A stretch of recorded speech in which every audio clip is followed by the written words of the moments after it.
Sometimes it is useful to think about the chi-square distribution in a geometric way. That is what we want to explore in this video.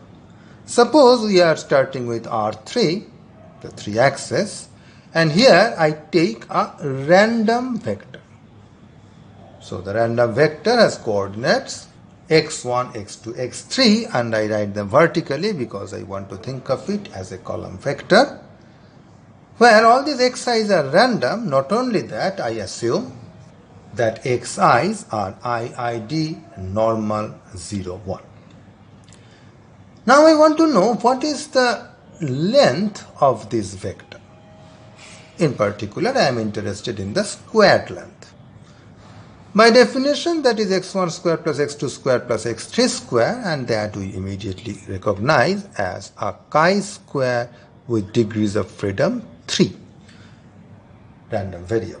So you see how this 3 occurs. This 3 is the dimension of the space. So that is why it is degrees of freedom.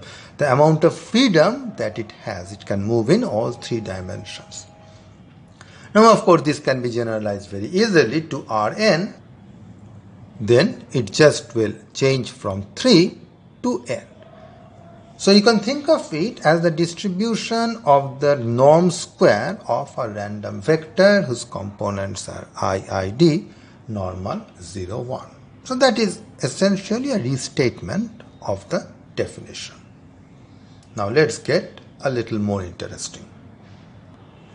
We shall state it as a theorem. So we start with, as before, a random vector in Rn.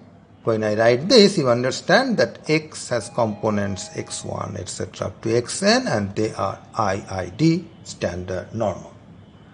Now we have seen that norm square of this has a chi-square distribution, but now I will work with a subspace. This notation I am using to denote S is a subspace of Rn, and subspaces have dimension, so I will assume that the dimension is some k. So I have a k-dimensional subspace of the n-dimensional Rn. You can think of it as this is a plane inside R3. Now let y be the orthogonal projection of x onto S. Now that may be quite a mouthful, so let's take an example with pictures. Suppose I am working in R3, so little n is 3, and that's my random vector, and the S that I am working with is the xy plane. So k equals 2, because that is a 2-dimensional object. Now I am orthogonally projecting x onto S. By this I mean I am shining light perpendicularly on the xy plane and looking at the shadow of x on the plane. That's the shadow, and it is this shadow which I call y. In particular, if I call the components of x as x1, x2, x3, then y will be obtained simply by deleting this y x3, that is replacing it by 0, because the z thing is completely killed when I am projecting it on xy plane. Just a little point in order here, I am not saying that y is this.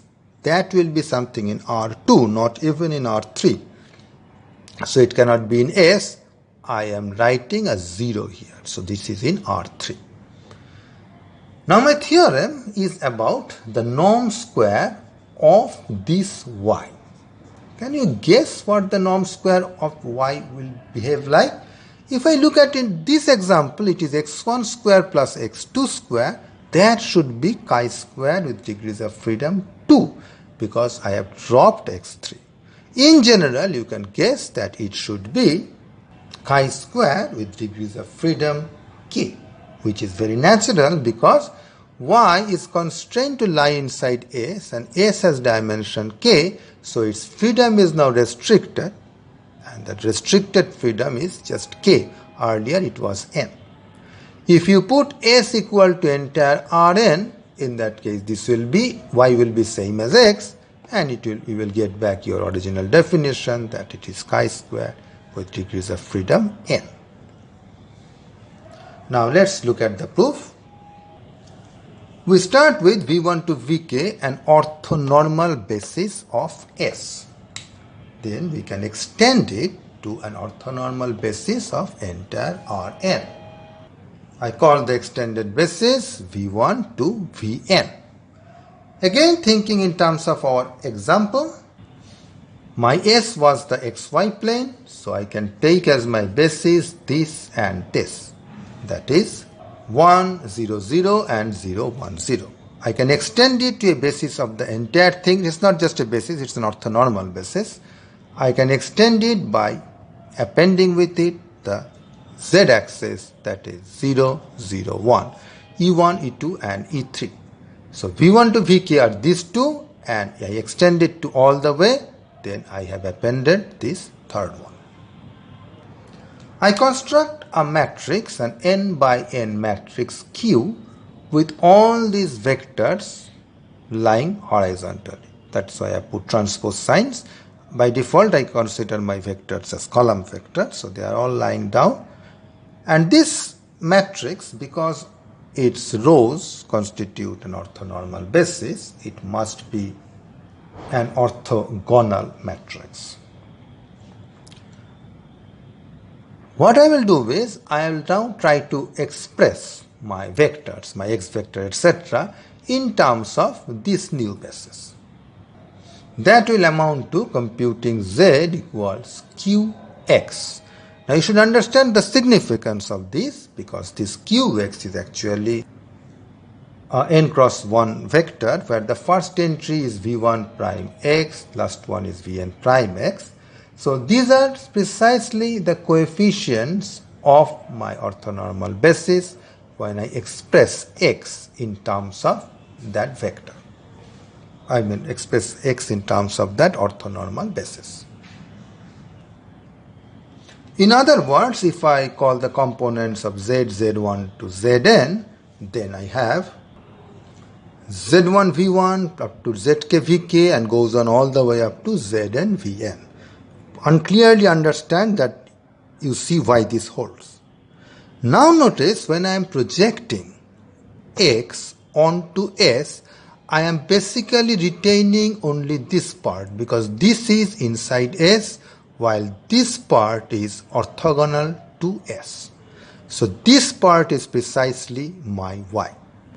So when I am considering norm square of y, I am basically considering only squares of these zi's. So it is zi1 to k.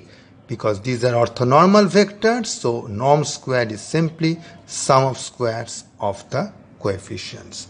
I am retaining only the first k, I mean square of them.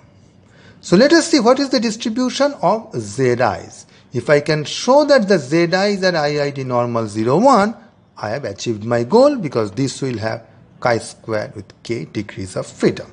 So let's focus on the joint distribution of my z vector. The x vector has mean 0 and covariance matrix I. So when I am pre-multiplying with q, then this has pre-multiply this with q, pre-multiply by q and post-multiply by its transpose. This remains 0. And this is q transpose, but q being an orthogonal matrix is I. So you see z is also normal with mean vector 0 and covariance matrix I, meaning that the components of z are IID normal 0, 1. So this indeed has the required chi-squared with k degrees of freedom. Hence the proof.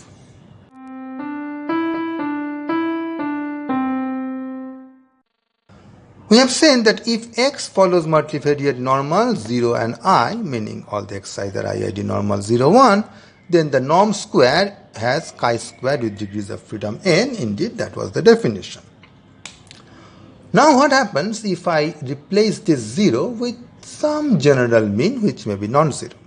In that case, this again has a distribution some distribution. Well, we choose to call it again by the name chi-square, but now just to remind ourselves that this is not the chi-square that we talked about, we call it non-central chi-square, and the non-centrality, that is not being centered at 0, that is captured by this thing, the length square of the mu vector. We call it the non-centrality parameter. Now, there is no general notation for this non-central chi-square. You may use something like this, n together with the non-centrality parameter written like this. So, when you see this something here, this means it's a non-central chi-square with this the non-centrality parameter, and you understand that this, if this happens to be equal to 0, that is just same as our original chi-square n, which now we can call central chi-square.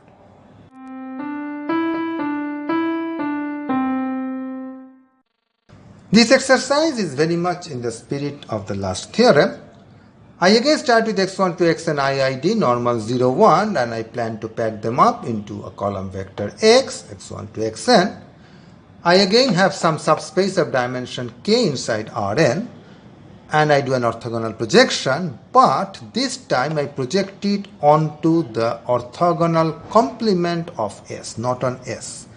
My question is, what can you say about the distribution of norm square of the projection?